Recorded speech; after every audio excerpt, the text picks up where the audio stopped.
আসসালামু আলাইকুম, বিসমিল্লাহির রহমানির রহিম। আজকে আমি রসুন মরিচ ভর্তা করব। রসুন মরিচ ভর্তার জন্য রসুন এরকম খোসা ছাড়িয়ে নিয়েছি এবং শুকনো মরিচ দিয়ে দিচ্ছি 7-8টার মতো। আর এখানে আমি 3টা আস্ত রসুন নিয়েছি। রসুন এখান থেকে আমি আরও 2টা ভর্তা ইউজ করব। দুই টুকরা করে নিয়ে আরও 2টা ভর্তা আমি এখান থেকে রসুন নিয়ে ইউজ করব। আর বাকিটা আমি রসুন মরিচ ভর্তা করব। রসুন মরিচ ভর্তা করার জন্য প্রথমে আমি এভাবে টেলে নিচ্ছি, কিছুক্ষণ ভেজে নিতে হবে।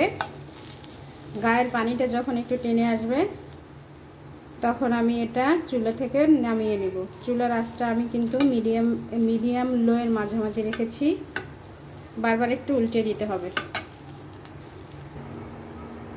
রসুন মরিচ এরকমের ভাজা হয়ে গেলে আমরা চুলা থেকে নামিয়ে নিব। রসুনের গায়ের পানিটা টেনে গেছে আর মরিচ হালকা হালকা ভাজা হয়ে গিয়েছে। এখন এই পর্যায়ে আমি চুলাটা বন্ধ করে দেব।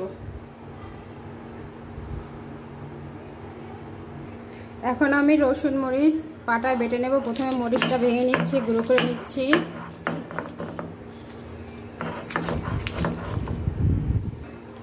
এর মধ্যে আমি রসুন দিয়ে দিয়েছি, রসুন এখন বেটে নিচ্ছি।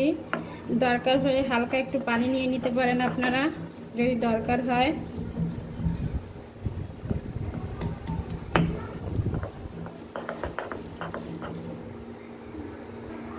এরকম যখন বাটা হয়ে যাবে এর মধ্যে আমি লবণ দিয়ে দিব। লবণ দিয়ে এখন আমি আবার বেটে নিচ্ছি।